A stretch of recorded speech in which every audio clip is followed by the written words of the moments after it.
कबीर पंथियों की अपनी जोड़ जुगाड़। लेकिन बात तो ये सच्ची है कि कुंवारी गाय का दूध पिया, लेकिन गरीबदास जी ने वो आंखों देखा चित्रण किया पुनः। उन्होंने बताया कि शिव जी आए थे, शिवलोक थे, क्योंकि वो शिव के पुजारी थे। उस जन्म में गौरी शंकर और सरस्वती नाम के ब्राह्मण थे, और आकर के फिर उन्होंने युक्ति कबीर परमात्मा ने उसको बताई थी शिव जी को, और फिर वो ऐसे किया गया था। फिर भी जैसे है, हमने सिर्फ ये देखना है कि घटना ऐसी ही घटी, लीला ऐसी ही थी। आगे क्या कहा, तब जुल्ला मन की दीवाना रामानंद सो कही उत्पाना, मैं सुत पायो बढ़ा गुणवंता, कारण कौन बखे नहीं संता। हे संत रामानंद जी, एक मेरा बहुत अच्छा बेटा है और कुछ खाता पीता नहीं, क्या कारण है।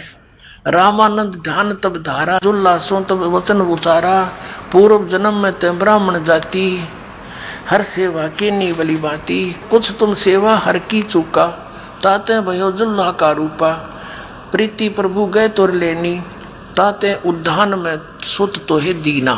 ठीक है, अब ये नीरू है, नूरी नहीं, गलत से लिखा गया नीरू, नीरू वचन, वो नीरू बोला, हे प्रभु जस की न्या तस पायो, आरत हो तो दर्शन आयो, सो कहिए उपाय गुसाई, बालक अक्षुदावंत कुछ खाई। ऐसा जतन करियो दाता, तो जो मेरे गेल बनी सो बनी। अब ऐसा कोई युक्ति बताओ जिससे मेरा बच्चा कुछ खा पी ले।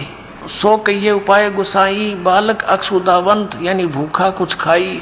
रामानंद अस युक्ति विचारा, तुम सुत कोई ज्ञानी अवतारा। तुम्हारा बेटा कोई ज्ञानी अवतार है, कोई विद्वान पुरुष है, इसलिए ऐसे खाएगा ये।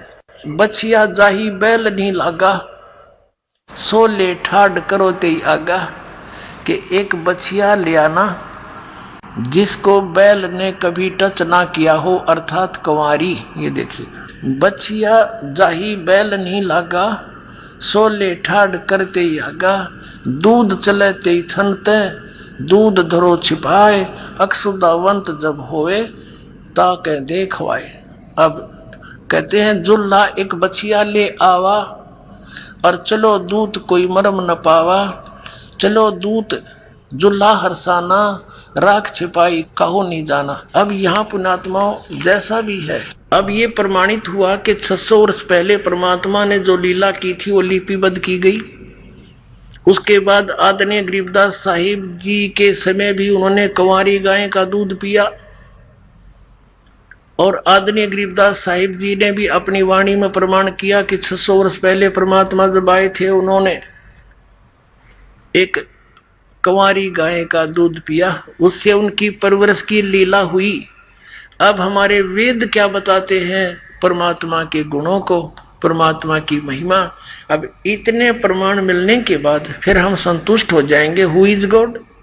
अब देखिएगा, आपको दिखाते हैं ऋग्वेद मंडल नंबर 9, 10 ये इकट्ठे जिल्द है, अनुवाद है इसमें। ये किसने अनुवाद किया है, कहां से छपा है? प्रकाशक है सार्वदेशिक आर्य प्रतिनिधि सभा, मेर सिद्धांत भवन, रामलीला मैदान, नई दिल्ली। और ये नीचे है मुद्रक है Prince offset printers 1510 Pataudi house Daryaganj नई दिल्ली से प्रकाशित। अपनात्माओं यहाँ से हम शुरू करेंगे। ये देखिएगा, यहाँ से प्रारंभ से लेंगे हम। यहाँ से ऋग्वेद मंडल नंबर 9 सूक्त नंबर 1 का मंत्र नंबर 1 में ये देखना, यहाँ हे परमात्मन यानी परमात्मा की महिमा चल रही है।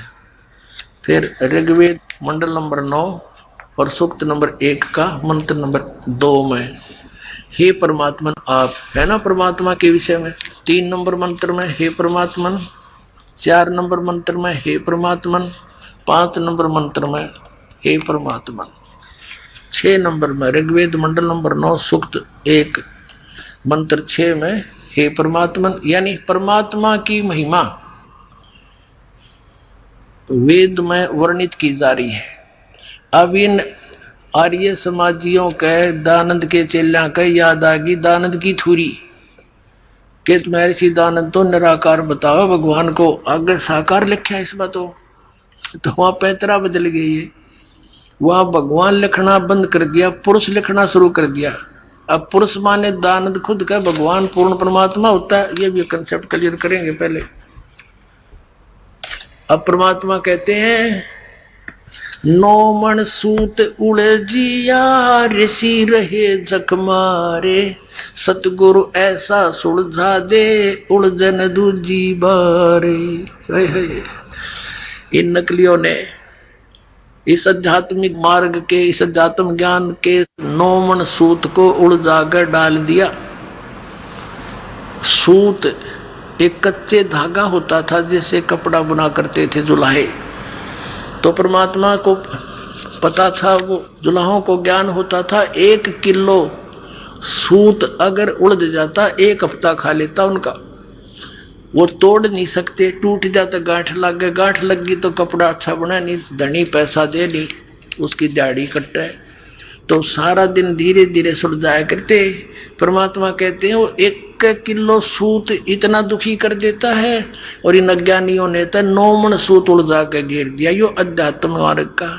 लेकिन कहते हैं सतगुरु ऐसा सुलझा दे, 9 मन सूत उलझिया ऋषि रहे जखमार, और सतगुरु ईसा सुलझा दे उलझे ना दूसरी बार।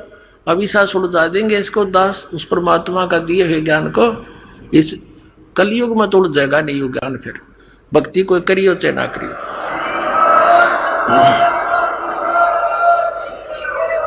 अब देखना यजुर्वेद प्रकाशक है, सर्वदेशी कार्य प्रतिनिधि सभा 2/5 महर्षि दानंद भवन रामडा मैदान नई दिल्ली से।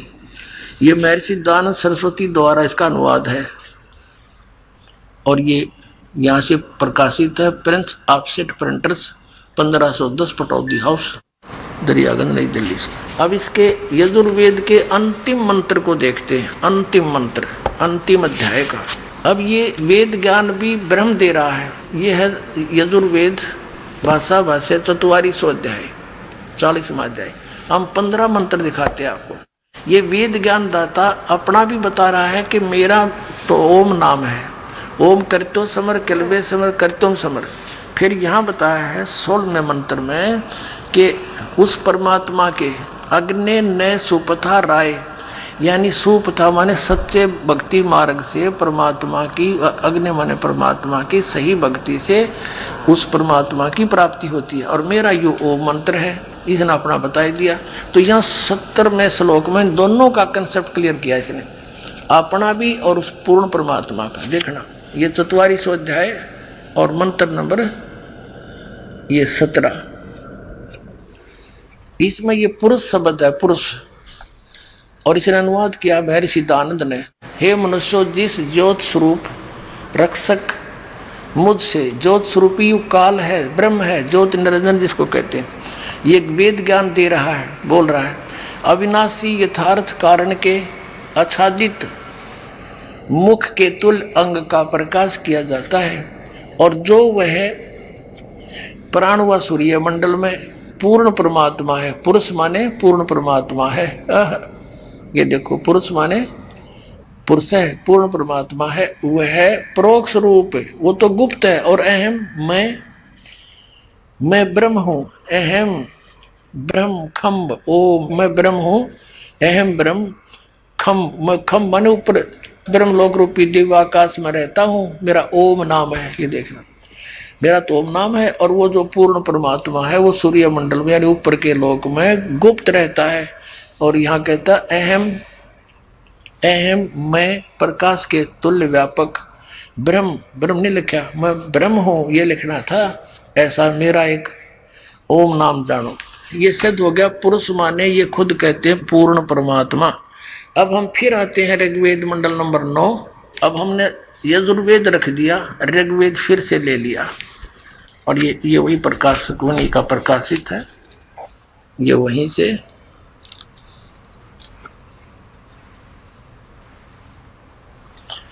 अब इसके हम यहां तक आगे थे, पढ़ते पढ़ते यहां तक तो इन्होंने ऋग्वेद मंडल नंबर 9 सूक्त 1 के हम 6 तक आगे थे।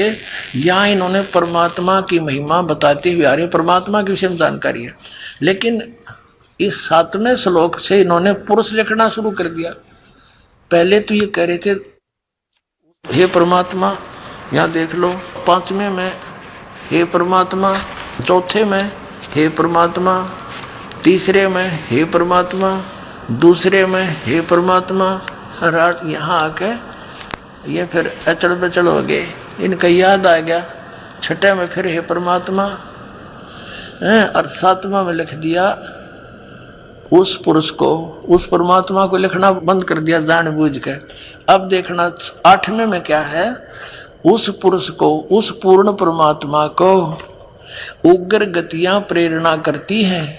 यानी एक ऐसी स्थिति जब आ जाती है, धर्म की हानि होती है, तो परमात्मा प्रेरित होकर के दुख देख कर अपने भक्तों का वो वहां से चल कर आते हैं, यहाँ लीला करते हैं। तीन प्रकार की स्थिति से, तीन प्रकार के शरीर की स्थिति से हम सबका कल्याण करते हैं, धारण पोषण करते हैं। उस पूर्ण परमात्मा को, पुरुष माने पूर्ण परमात्मा समझना, उग्र गतियां प्रेरणा करती हैं। और भासमान शरीर को, वह पुरुष, भासमान माने तेजोमय शरीर को, सुंदर शरीर को, वह पुरुष यानी वो परमात्मा प्राप्त होता है। अच्छा सुंदर शरीर युक्त है वो भगवान। और आगे देखो, यहाँ क्या होता है कि जिसमें, उस शरीर में, वो शरीर कैसा होता है, उस शरीर में जिसमें तीन प्रकार के दूसरों को वारण करने वाला मधुमेह शरीर मिलता है। अपना आत्माओं यहाँ देखना, ये अब ऋग्वेद मंडल नंबर 9 सूक्त नंबर 1 मंत्र 9 में हम आगे। अब क्या लिखा है, उस सोम, कच्चा नहीं छोड़ा परमात्मा ने, उस सोम स्वभाव वाले श्रद्धालु पुरुष को। अब यहां हम परमात्मा को लिख दें तो बहुत अच्छा रहे। ये सोम माने, ये खुद भी यहां देखो, इसी के ऋग्वेद मंडल नंबर 9 के सूक्त नंबर 1 मंत्र 1 में ये सोम अर्थ है, सोम अक्षर है, शब्द है, इसका अर्थ परमात्मा किया है। तो हम यहाँ इस दृष्टिकोण से भी इसको परमात्मा लिख लेंगे। ऋग्वेद मंडल नंबर 9 सूक्त 1 और मंत्र 9 में। अब यहाँ शिशु रूप है, शिशु धेनव माने गाय, सनंती माने उसका धारण पोषण करती है। यहाँ देखना, उस सोम स्वभाव वाले पुरुष को यानी उस अमर परमात्मा को जो शिशु रूप धारण करके प्रकट होता है, अभी अधन्या, अभी माने सब प्रकार से यानी पूर्ण रूप से, अधन्या माने अहिंसनीय नहीं, बिना धनाई, धेनो माने गौवे, और उसकी तृप्ति करती है। इन हद पता था नहीं सिर पैर का, इन तड़ंगा अडान तो मतलब था, फिर भी परमात्मा ने सच्चाई छुपन नहीं दी। कहते हैं चोर चुरावे तुंबड़ी और गड्ढे पानी में वो गड्ढे हुआ ऊपर आवे न, सच्चाई छनी ना। अभी न खूब चेष्टा की उड़ज पुड़ज करने की, वो पुरुष और फलाना पुरुष, यह सब लिखा कि उसको यानी अभी अधन्या, अधनी माने बिना धनाई, और अभी माने कति कंप्लीट यानी कंवारी अनटच्ड, जाके संग बैल नहीं लागा, कंवारी बछिया, इसका ये स्पष्ट होगा। फिर देखें, उस परमात्मा को समझो जो शिशु रूप धारण करके प्रकट होता है, अभी अधन्या यानी सब प्रकार से अहिंसनीय माने बिना धनाई, गौवे यानी कंवारी गौओं से उसकी तृप्ति करती है, उसकी परवरिश की लीला होती है। बोलो सतगुरुदेव की जय हो।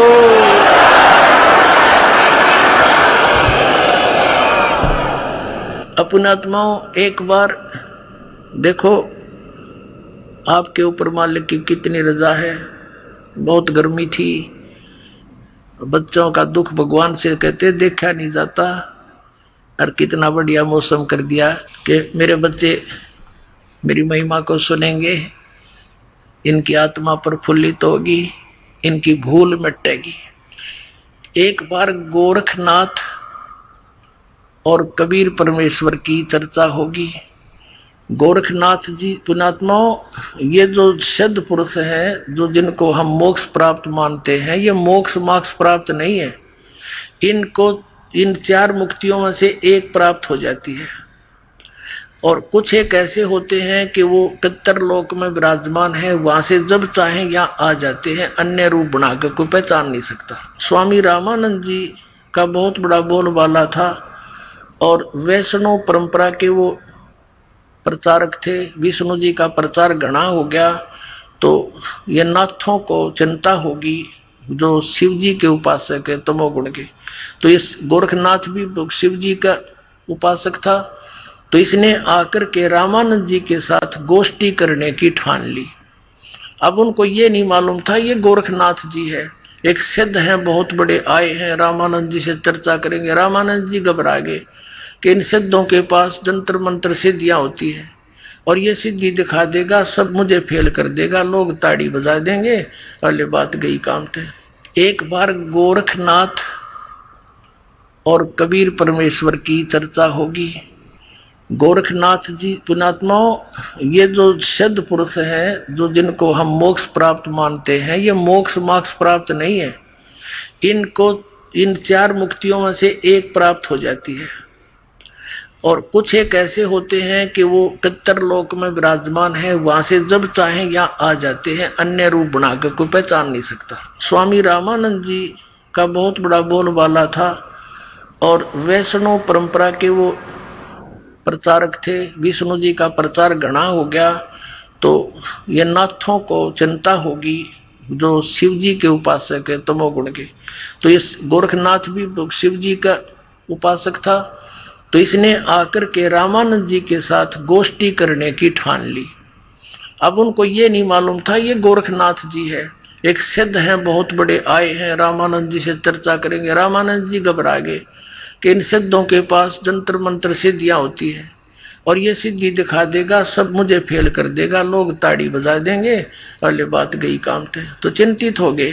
परमात्मा कबीर जी अब बताएंगे कल के आगे वाले सत्संग में, कल परसों में, लेकिन यहाँ थोड़ा सा एक लिंक बताते हैं कि परमात्मा किसी माँ से जन्म नहीं लिया, इससे एक लिंक है, थोड़ा सा सत्संग करते हैं। तो कबीर परमेश्वर जी रामानंद जी के एक परंपरा बनाए रखने के लिए शिष्य बने थे, लेकिन इसलिए कि काल के दूतों का दाव ना लग जाए, नो ना क्या करेंगे, कबीर जी ने कौन से गुरु बनाए थे, इसलिए रामानंद जी से कहा था तुम मेरे गुरु बने रहना या मर्यादा बनी रहेगी। जब चिंतित देखा रामानंद जी को, परमात्मा ने कहा कि महाराज जी क्या बात होगी कि ऐसी समस्या आ गई।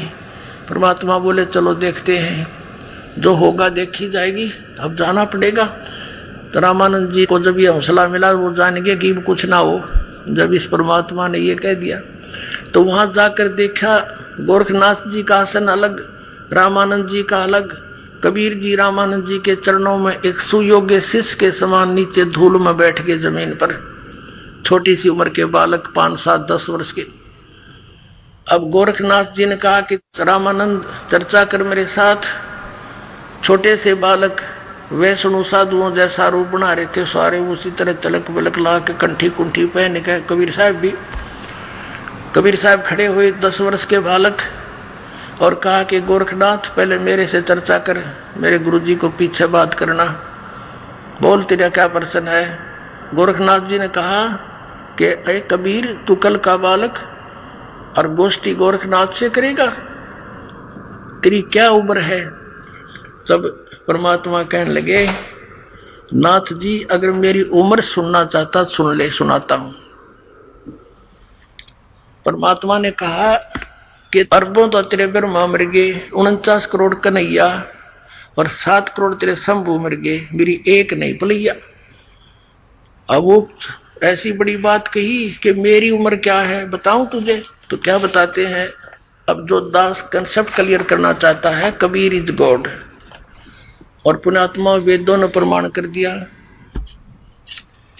क्योंकि हम वेदों को ऑथेंटिक मानते हैं और उधर से आंखों देखा उन गवाहों ने, गरीबदास साहिब जी ने प्रमाणित कर दिया। अब क्या बताते हैं, कब के बहे बैरागी कबीर जी, कद के बहे बैरागी। अब गोरखनाथ जी ने पूछा कि आप कद तक सन्यासी हो गए, आप छोटे से बालक। तो क्या बोले भगवान, नाथ जी जब से बहे बैरागी, मेरी आद अंत सुध लागी।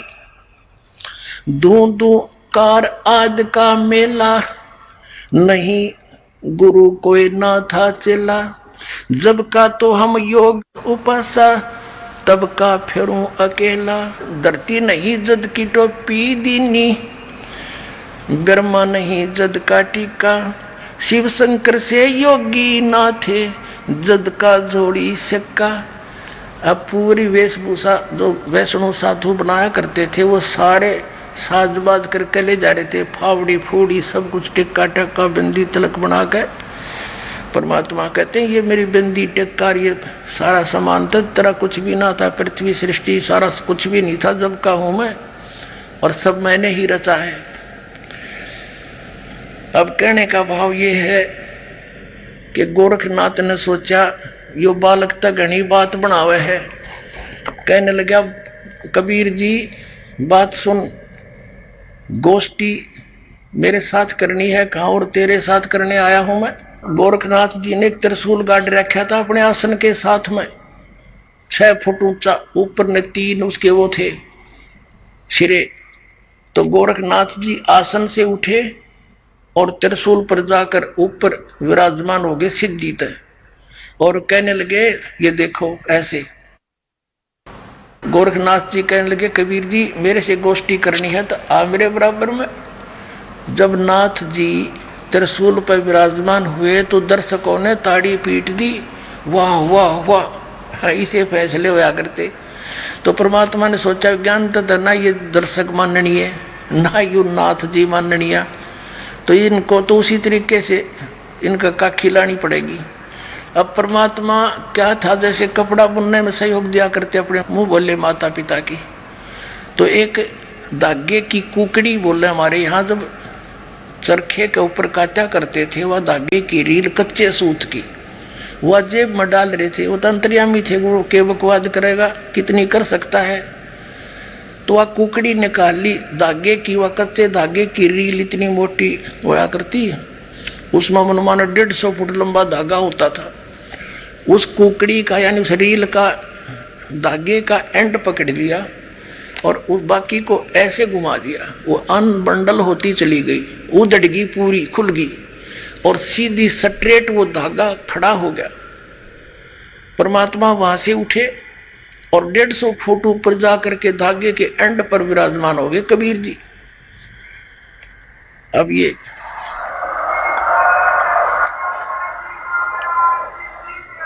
अब सामने आपने चित्र में देखा परमात्मा धागे पर बैठे हैं, लेकिन ये फोटो में इतना ऊंचाई नहीं दिखाई जा सकी। तो कहने का भाव ये है, परमात्मा बोले कि आजा नाथ जी आजा बराबर में बैठ कर कर गोष्ठी। पुणात्माओं ये नहीं था कि गोरखनाथ जी नहीं जा सकते थे इतने ऊंचे, लेकिन सिद्धि क्या चीज है। जैसे ये घड़ी है और ये सिद्ध कर दी मैकेनिकों ने, वैज्ञानिकों ने, कारीगरों ने, और ये चल रही है और इसके सामने चुंबक आ जा या सारी जाम हो जाएगी, इसकी सारी सिद्धि फेल हो जाएगी।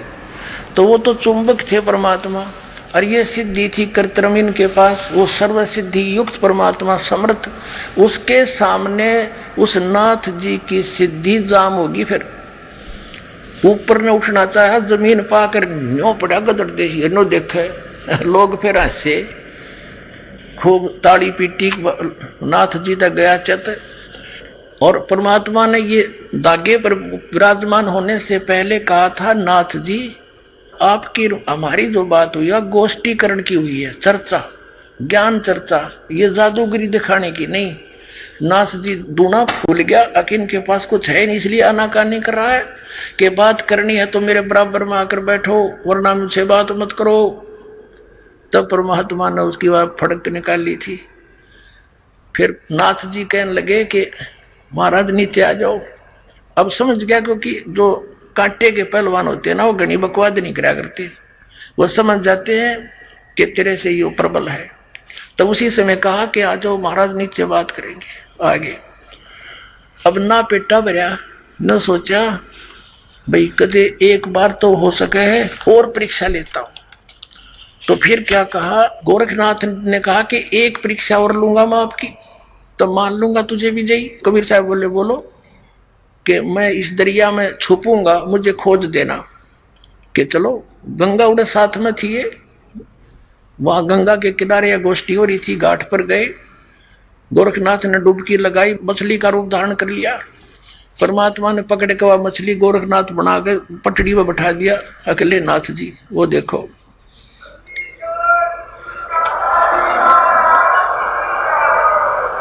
नाथ जी बिग्गी बिल्ली होकर बैठ गया। तब गोरखनाथ ने पूछा, हे परमात्मा आप कौन हो, कहां से आए हो? तब मालिक बताने लगे, अवधू अवगत से चल आए, मेरा कोई भेद मर्म ना पाया। अविगत से, जो जिस स्थान से कोई परिचित नहीं, सतलोक से चल कर आया हूं, प्रोक्त स्थान से, उस धूलोक से चल कर आया हूं मैं। अवधू अवगत से चल आया, मेरा कोई भेद मर्म ना पाया। ना मेरा जन्म ना गर्भ बसेरा, बालक बन दिखलाया, काशी नगर जल कमल पडेरा, तहां जुलाहे न पाया।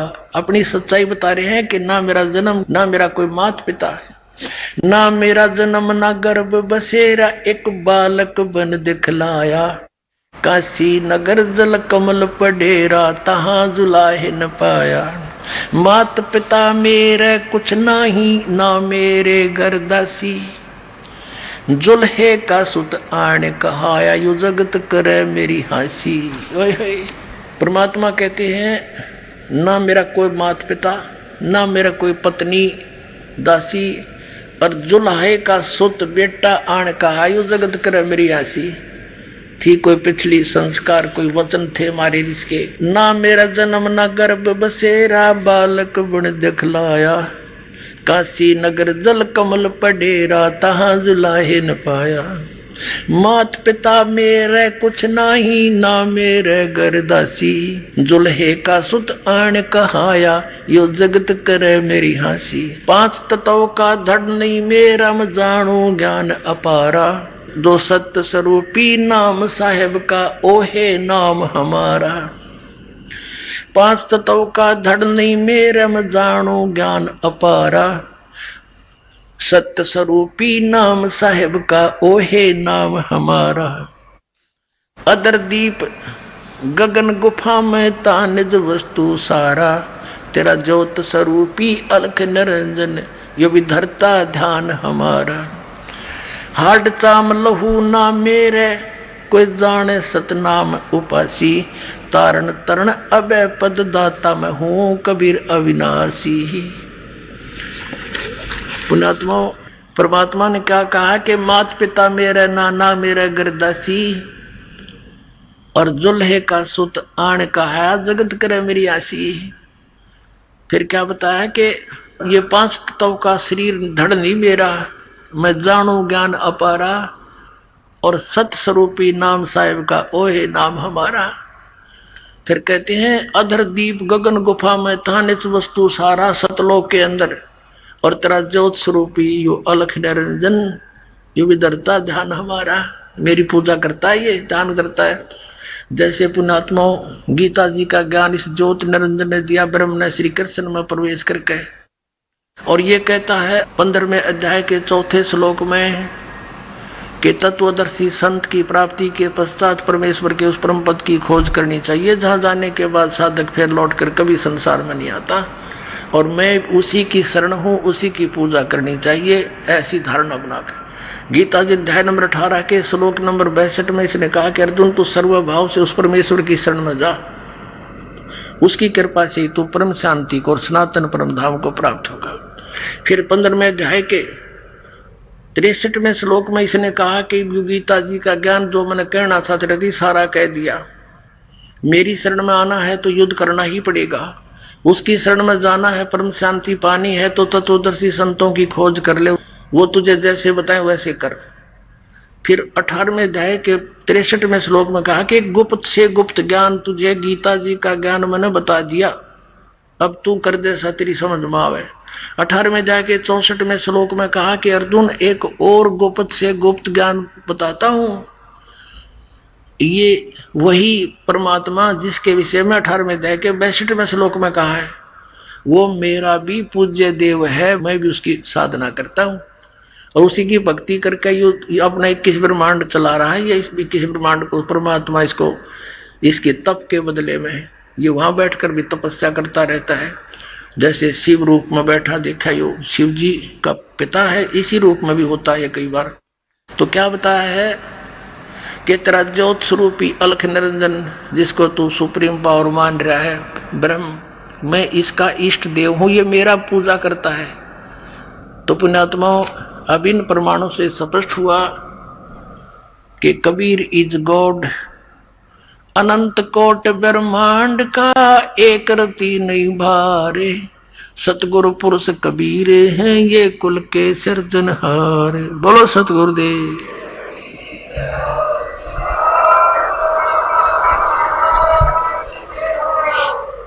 सतगुरुदेव की जय।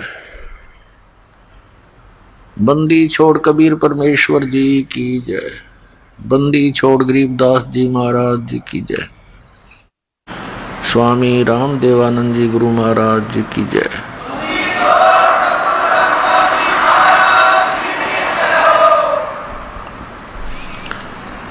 गरीब नमो नमो सतपुरुष को नमस्कार, गुरु की नहीं सुर नर मुनि जन साधुओं संतों सर्वसदी नहीं। सतगुरु साहेब संत सब दंडोतम प्रणाम, आगे पीछे मध्य हुए तिनको जा कुर्बान।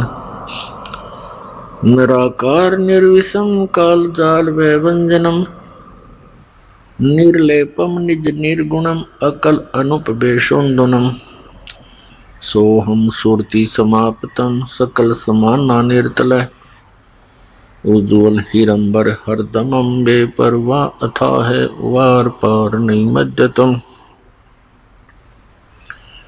गरीब जो सुमर सिद्ध होई, गणनायक गलताना करो अनुग्रह सोई, पारस पद परवाना। आदि गणेश मनाओ गणनायक देवन देवा, चरण कमल लो लाऊं आदंत करूं सेवा। परम शक्ति संगीतम रिधि सिद्धि दाता सोई, अवगत गुण अतीतम सत्य पुरुष निर्मोही। जगदम्बा जगदीशम मंगल रूप मुरारी, तन मन अर्पों शीसम भक्ति मुक्ति भंडारी। सुर नर मुनि जन ध्यावे ब्रह्मा विष्णु महेशा, शेष सहस मुख गावे पूज्य आदि गणेशा। इंद्र कुबेर सरीखा वरुण धर्म राय ध्यावे, समर्थ जीवन जी का मन इच्छा फल पावे। 33 कोटि अधारा ध्यावे शेष 88, उतरे बहु जल पारा कट है यम की फांसी। 33 कोटि अधारा जावे शेष 88, उतरे बहु जल पारा कट है यम की फांसी। कर जोरों विनती करूं धरूं चरण पर शीशी। गुरु जी राम देवानंद जी महाराज ने दियो नाम बख्शीश। कोटि कोटि सिजदा करूं कोटि कोटि प्रणाम। चरण कमल में राखियो मैं बंदी जाऊं मैं गुलाम। कुत्ता हूँ गुरुदेव का रामपाल दास का नाम। गले प्रेम की जेवड़ी जाखे चोहा जाऊं। तो करो तो बावड़ू दूर दूर करो तो जाऊं, ज्यों राखो त्यों ही रहूं, जो देवो सुख। जय इब के सतगुरु मिले, सब दुख आखों रो, चरणों ऊपर शीश धरूं, कहूं जो कहनी हो।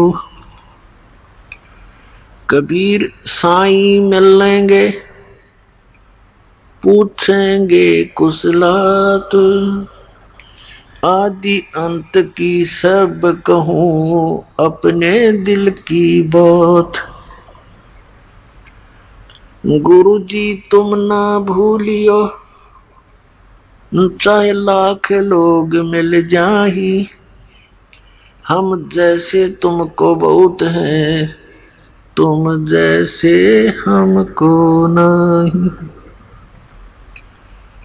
तुमरे विसारे क्या बने, मैं किसकी शरण में जाऊं, शिव ब्रंच मुनि नारदा, तिनके हृदय न समाऊं। अब गुण किए तो बहुत किए, करत न मनी हार, बावे बंदा बख्श दियो, बावे गर्दन मार। अब गुण मेरे बाप जी, बख्शो गरीब नवाज, जो मैं पूत कुपूत हूँ, बोहरे पिता को लाज। मैं अपराधी जन्म का, नक्सक भरे विकार, तुम दाता दुख भंजना, मेरी करो संवार। सूरत करो मम साईया, हम हैं भवजल माही, आप ही बह जाएंगे जो तुम न पकड़ोगे बाँह। हे बंदी छोड़ दयाल जी, तुम तक हमारी दौड़े, जैसे काग जहाज का अब सूजत और न ठोरे। परम पिता परमात्मा पूर्ण ब्रह्म सर्वश्रेष्ठी रचनहार कबीर साहिब, कबीर परमेश्वर जी, ये हम सब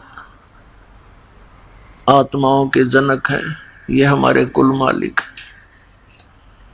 ये हमारे हमदर्द हैं, ये हमारे लिए भटक रहे। पुण्यात्माओं, हमने एक बहुत भयंकर भूल कर रखी है, जिसके परिणाम स्वरूप हम यहाँ इस गंदे लोक में दुख पा रहे हैं।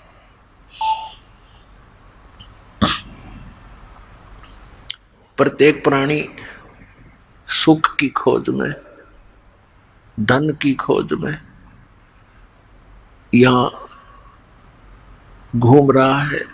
किसी ने कोई साधन अपनाया है, किसी ने तो सुखी होने के लिए धन उपार्जन करना ही उद्देश्य मान रखा है, और किसी ने आध्यात्मिक मार्ग का सहारा लिया है, वो भी केवल सुख प्राप्ति के लिए। क्योंकि यहाँ इस लोक के अंदर वो वस्तु है ही नहीं जिसकी हम खोज कर रहे हैं। वो वस्तु कहां पर है? वो सतलोक के अंदर है। वो सुविधाएं जो हम यहां तलाश रहे हैं, वो सतलोक के अंदर है। एक नमक की बोरी में पड़े हुए कोई कीड़ा यदि उसमें कोई स्वादिष्ट मिष्टान का टेस्ट ढूंढ रहा है, खोज रहा है, तो उसका व्यर्थ प्रयत्न है। वो तो बूरा की बोरी मिले, फिर उसमें जहां भी मुख लगाएगा वहीं पर आनंद ही आएगा। तो ये 21 ब्रह्मांड इस भगवान काल के इस ब्रह्म के सर पुरुष के, ये नमक की बोरी समझो, और सतलोक वो बूरा की बोरी है, खांड की बोरी है। तो वो तो खांड की बोरी में ही मिष्ठान मिलेगा, इस खारे नमक की बोरी में वो टेस्ट नहीं हो सकता। पुण्यात्माओं, ये बात जो दास बोल रहा है, ये किसी डूम भाट के गीत नहीं, ये किसी आम व्यक्ति की बनाई हुई कथा नहीं, ये उस सतपुरुष पूर्ण परमात्मा कबीर भगवान का दिया हुआ ज्ञान जो दास आपको बता रहे हैं। इसके ऊपर आप 100% 100% विश्वास करना, क्योंकि हम इस काल के द्वारा इन नकली संतों, पंथों, आचार्यों के द्वारा हम इतने भ्रमित कर दिए कि भगवान का नामो निशान मिटा दिया। जितने पंथ उतने ही मंत्र, उतना ही भिन्न भिन्न ज्ञान, अपनी अपनी दंत कथा, अपने अपने लोक वेद बना के और हमारे अंदर अज्ञान ठोक दिया। पुण्यात्माओं, पूर्ण परमात्मा सतपुरुष कबीर देव जी हैं, कबीर साहब हैं, कबीर भगवान हैं। ये वो परमात्मा है जिसके विषय में चारों वेद गवाही देते हैं, उसके गुणगान करते हैं, और वही परमात्मा अपने विधान अनुसार काशी के अंदर, बनारस के अंदर, भारतवर्ष की पावन धरती पर, वैसे तो परमात्मा की सारे ब्रह्मांड से पृथ्वी उसी के अंतर्गत आती है, फिर भी जहां परमात्मा ने विशेष लीला की होती है वो इतिहास न्यारा होता है। काशी शहर में आए थे और 120 वर्ष इस धरातल पर रहे, एक जनसाधारण जैसी लीला की, अपने हाथों से काम करके निर्वाह करके दिखाया। ये सब लीला उस परमात्मा ने किस लिए की, क्यों करते हैं वो ऐसी, वो हमें ये दिखाना चाहते हैं कि भी परमात्मा के पाने के लिए ना तो घनी उच्च जाति की आवश्यकता। आइए अब हम उन श्रद्धालुओं के अनुभव जानते हैं जो जगत गुरु तत्वदर्शी संत रामपाल जी महाराज जी से दीक्षा प्राप्त कर चुके हैं तथा उनके द्वारा बताए गए भक्ति मार्ग पर चल रहे हैं। जी नमस्कार। नमस्कार जी। जी क्या नाम है आपका? गगनेश कुमारी। गगनेश जी, कहाँ से आए हो आप? मैं गांव राजगढ़, डाखाना राजगढ़, तहसील बल, जिला मंडी, हिमाचल प्रदेश से आई हूँ। सबसे पहले हम आपसे ये जानना चाहेंगे कि आप क्या करते हैं? मैं सरकारी स्कूल में शिक्षा विभाग में अध्यापिका हूँ और मैं बच्चों को गणित और विज्ञान पढ़ाती हूँ। जी, आप संत रामपाल जी महाराज जी से जुड़ने से पहले क्या भक्ति साधना करते थे? मैं परम संत सदगुरु रामपाल जी महाराज जी से जुड़ने से पहले डेरा ब्यास, राज्य पंजाब और राधा स्वामी पंथ से जुड़ी हुई थी। कितने साल से? सन 2000 में लिया था और 2014 तक, हाँ, लगभग 13 साल तक मैं वहाँ जुड़ी रही। राधा स्वामी पंथ में आपने किन से नाम उपदेश ले रखा था? मैंने डेरा ब्यास से जो जयमल सिंह महाराज जी के द्वारा चलाया हुआ है, तो वहां से मैं जुड़ी थी। गुरिंदर सिंह, आजकल वर्तमान में गुरिंदर सिंह ढिल्लों आजकल उनके मौजूदा गुरु हैं, उन्हीं से मैंने भी नाम दीक्षा ली थी। देखिए, आपने राधा स्वामी पंथ से लगातार 12-13 साल तक भक्ति की है, उसके बाद आपके जीवन में ऐसा क्या होता है कि आप वो साधना छोड़कर संत रामपाल जी महाराज जी की शरण में आ गए? एक तो उतनी हम श्रद्धा से वो कर भी रहे थे भक्ति, पर घर में शांति नहीं थी, चैन नहीं था, और ऐसे ही अंधश्रद्धा से हम चले हुए थे और समझ में नहीं आ रहा था कि क्या बात है।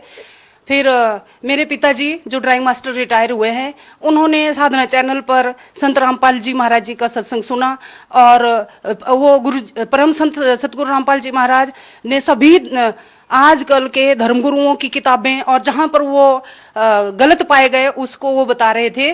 तो मेरे पिताजी ने पॉइंट पकड़ा कि राधा स्वामी उसमें बता रहे हैं कि वही गुरु पूरा कहावे जो 2 अक्षर का भेद बतावे, एक छुड़ावे एक लखावे ता प्राणी निज घर को जावे। वहीं से उनके मन में तूफान मच गया और उन्होंने हमसे भी डिस्कस किया, हमने भी देखा। हमने कुछ समय तक तो ये बात माना नहीं, लेकिन धीरे धीरे तूफान तो मच गया कि हमें तो वो 2 मंत्र मिले ही नहीं है जो लिखे हुए हैं। और फिर दुखी भी हम थे, उस भक्ति को करने से दुखी भी काफी थे। कोई चैन नाम की चीज नहीं थी हमारे पास। आर्थिक रूप से तो हम थे, हमारे पास धन संपत्ति थी, लेकिन मानसिक शांति बिल्कुल नहीं थी। फिर हमने जब जैसे जैसे हम संत रामपाल जी महाराज जी का ज्ञान सुनते रहे, उनके सत्संगों को सुनते रहे, उससे हमने बहुत ज्यादा ये हमें विवश होना पड़ा कि संत रामपाल जी महाराज जी का ज्ञान ही सही है और हमें छोड़ना। मैंने तो जो 2 अक्षर का ये नाम है उसको लेने की बहुत ज्यादा प्रबल इच्छा मेरे मन में हुई कि अब तत्काल मैंने छोड़ दिया। और मुझे तो वहां पर वो सेवा भी दी गई थी, स्टेज पर बैठ करके बुक रीडिंग करना, 4-5 बार मैंने वो भी कर ली। लेकिन जो ही मुझे पता लगा कि हम तो बहुत ज्यादा लो लेवल का ये ज्ञान है और उससे हमारा भला, शास्त्र के विरुद्ध है और शास्त्र के विरुद्ध भक्ति थी, वो गुरुजी कोई भी शास्त्र प्रमाण नहीं देते थे। अकेले उन्होंने संतों की वाणियां ली हुई थी तो उसका ही वो सरलार्थ करते थे और 5 नाम का मंत्र दिया हुआ था। और जो घट रामायण में श्री तुलसी साहिब जी ने बता दिया कि 5 नाम काल के जानो, तो ना तो वो प्रथम मंत्र था उनके पास जो गुरुजी रामपाल जी महाराज जी देते हैं, और हमें तो पता ही नहीं था वेद शास्त्र। और जो अभी भी उनके अनुयायी जो हैं वो बोलते हैं कि वो संत रामपाल जी महाराज जी के ज्ञान से दूर हो जाओ, उसको सुनो तक नहीं। और वो बहुत ज्यादा गलतफहमी में है। जैसे हमने सुन लिया तो हमारा उद्धार हो गया और हम बहुत ज्यादा कालजाल से छूट गए। हाँ सर, मैंने विश्लेषण किया जब मैंने संत रामपाल जी महाराज जी का सत्संग सुना और 13-14 साल तक, इवन जब से मैंने होश संभाला था, मेरे माता पिता जी राधा स्वामी पंथ से थे और वह उस पंथ से हम इतनी सारी बहुत बड़ा भीड़ को देख करके, करोड़ों की संख्या में अनुयायियों को देख करके हम उनके साथ जुड़े थे। लेकिन ना तो हमें घर में लाभ हो रहा था और ना ही तो हमें कोई शास्त्र अनुसार कोई साधना मिल पा रही थी।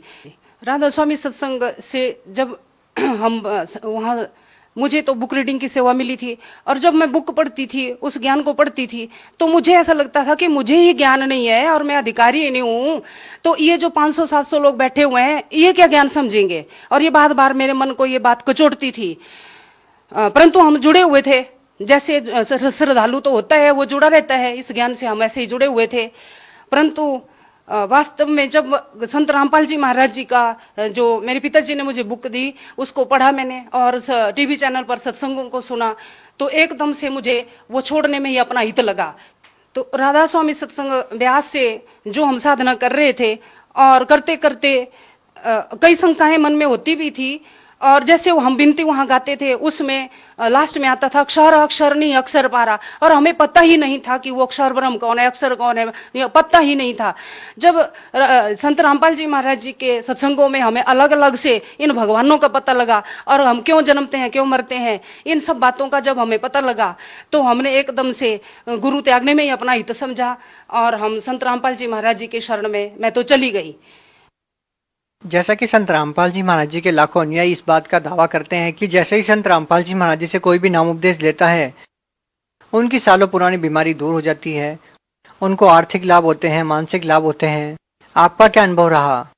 हाँ बिल्कुल सही बोला उन्होंने, क्योंकि जैसे हमने परमात्मा के गुणों को सुना था, पहले भी गाते थे, कई फिल्में देखते थे, तो उसमें बोलते थे कि असली भगवान जो है अंधे को आंख देता है, कोढ़ी को काया देता है, कंगाल को माया देता है। तो उसी तरह से परम संत सतगुरु रामपाल जी महाराज के शरण में जाने से असाध्य रोग भी ठीक होते हैं और मैं खुद उसका उदाहरण हूँ। मेरे को लगभग 13 साल पहले से एलर्जी थी और छींके आना, आंखों में खारिश होना, और लगभग पूरे वर्ष में 2-4 महीने मैं कहीं ठीक रहती थी और एलर्जी से मैं बहुत ज्यादा पीड़ित थी। फिर कई तरह के हमने वैद्यों से, जो घरेलू वैद्य होते हैं, आयुर्वेदिक दवाइयां ली, एलोपैथी की ली, अब अच्छे अच्छे डॉक्टरों के पास गए, स्किन जो एलर्जी वाले स्पेशलिस्ट डॉक्टर हैं उनसे मैंने दवाइयां ली और बहुत हजारों रुपया मेरा दवाई पे खर्च हो जाता था। और जो एंटी एलर्जी की दवाइयां थी उसको तो मैं रोज खाती थी और वो इतना उसका साइड इफेक्ट होता था कि मैं दूसरे दिन अपने पढ़ाई में, बच्चों को पढ़ाना और अपने प्रोफेशन में अच्छा से काम नहीं कर पाती थी। तो जब से मैंने 2014 से गुरुजी रामपाल जी परम संत सतगुरु रामपाल जी महाराज जी से दीक्षा ली, तो सबसे पहले तो मैं, और होता है जीव, जब थक हार के मैं उनके पास इसके लिए भी गई कि मैं, मेरी एलर्जी, ये भयंकर बीमारी ठीक हो जाए। और मुझे उसके बाद से लगभग 2-3 महीने में इतना, और आज अब मैं मुझे नहीं याद कि पूरी वर्ष में मैं कहीं एक या 2 गोली कहीं लेती हूँ, मैं बिल्कुल ठीक हूँ। तो संत रामपाल जी के उन अचूक मंत्रों में, उनकी वाणी में बहुत ज्यादा शक्ति है। और क्या लाभ मिले? हाँ, और लाभ एक तो आध्यात्मिक लाभ मिला, वो जो शास्त्र विरुद्ध साधना मुझे राधा स्वामी पंथ में हम कर रहे थे उससे से छुटकारा मिला, सदमंत्र मिले। और जैसे मीराबाई जी ने कहा था कि वस्तु अमोलक दी मेरे सतगुरु कृपा करिए अपनायो। हम तो कुछ भी नहीं थे, तुच्छ बुद्धि जीव थे, लेकिन परम संत रामपाल जी महाराज की दया से मुझ पर कृपा हुई और मैंने सदमंत्र लिया, असली नाम दीक्षा ली, सद दीक्षित हूं अब मैं। और लाभ, मेरे हस्बैंड आजकल सरकारी स्कूल में, वो भी शिक्षा विभाग में एज ए प्रधानाचार्य कार्यरत हैं, तो उनकी 2017 में जो है वो प्रमोशन हुई और वो थके हुए भी थे, अपनी एडजस्टमेंट के लिए 250 किलोमीटर दूर उनका उन्होंने ज्वाइन करना था। और शिमला से चौपाल होते हुए बहुत ऊंचाई पे वो रोड था, सड़क थी, वहां से वो जा रहे थे, बहुत कच्चा रोड था, रास्ता था, तो गाड़ी जो थी वो रात होने को थी, तो उनको नींद आ गई। और जब उन्होंने देखा कि पहाड़ के साथ, और गाड़ी ऑन थी, वो चालू थी और पहाड़ के साथ वो टकरा के खड़ी हो गई थी और उनको बहुत गहरी नींद आ गई थी। जब वो बोलते हैं कि शायद मुझे 1 घंटे के बाद जाग आई, तो गाड़ी ऑन थी और मुझे नहीं पता कि ब्रेक पे कैसे मेरा पैर रखा गया था, किसने रख दिया, और मैं सुरक्षित था।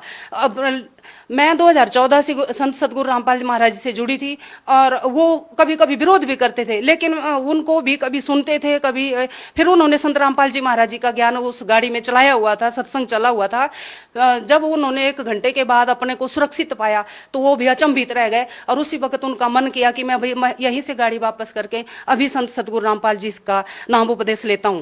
फिर क्या हुआ कि मात्र 3 दिन में उन्होंने 250 किलोमीटर घर से दूर वो करनी थी नौकरी, लेकिन महाराज जी की दया से, और मैंने भी अरदास लगाई, उन्होंने भी लगाई, तो 3 दिन के बाद उनका तबादला घर से 65 किलोमीटर दूर अब वो वहां नौकरी कर रहे हैं एज ए प्रिंसिपल। मैं अध्यापिका तो हूं, साथ में हमारी 2-4 बीघा जमीन भी है, वहां हम धान की फसल करते हैं। जैसे हमने धान की फसल पूरी मैच्योर हो गई, उसकी कटाई की हुई थी।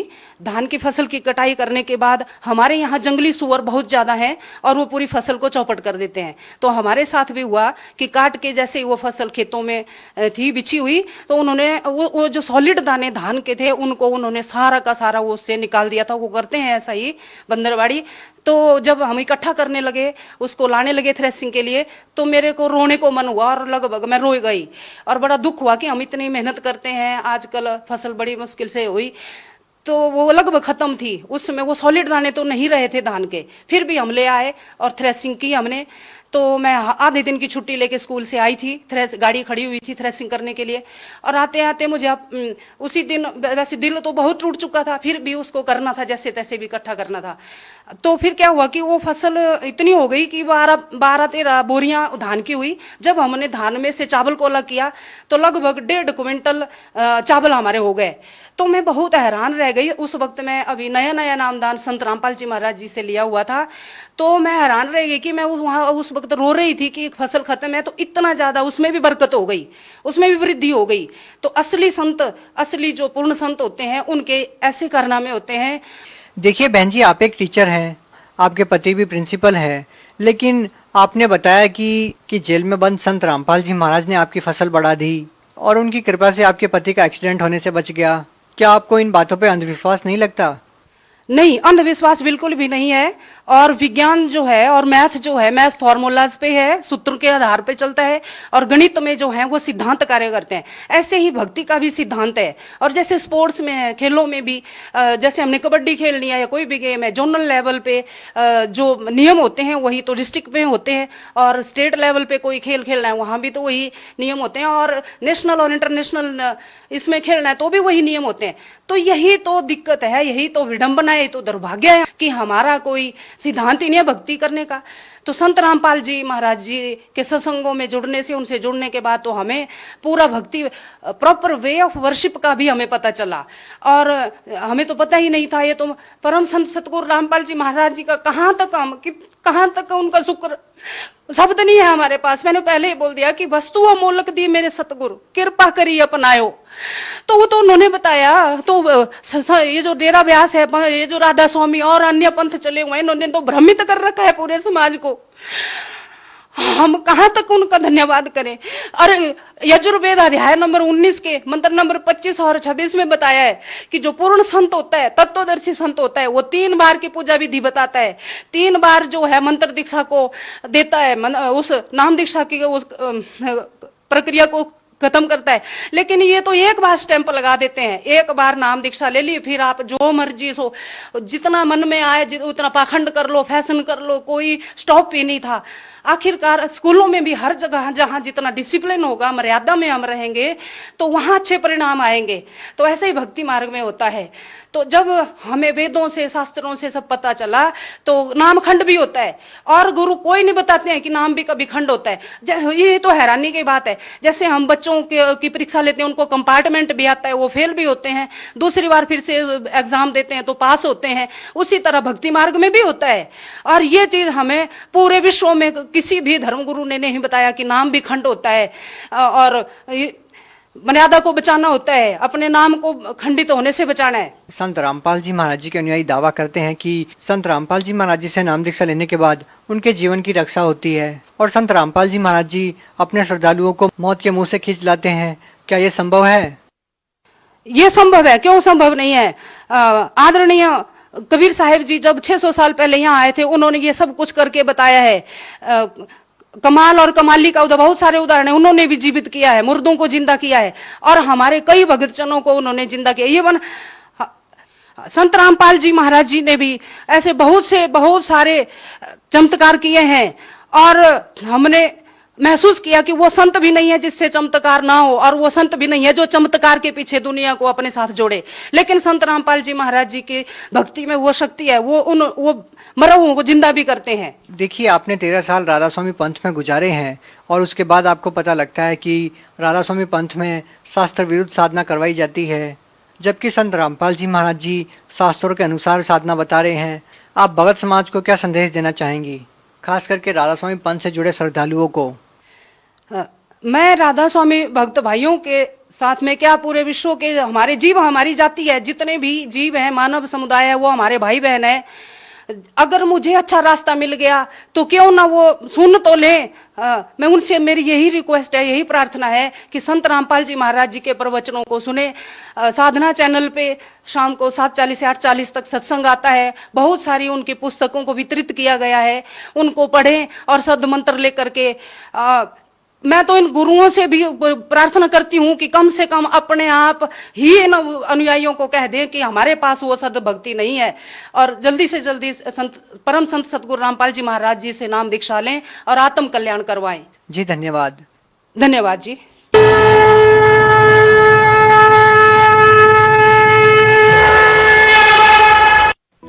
आप सुन रहे थे जगत गुरु तत्वदर्शी संत रामपाल जी महाराज के मंगल प्रवचन। अधिक जानकारी के लिए संपर्क करें 8222 880 541 8222 880 542 8222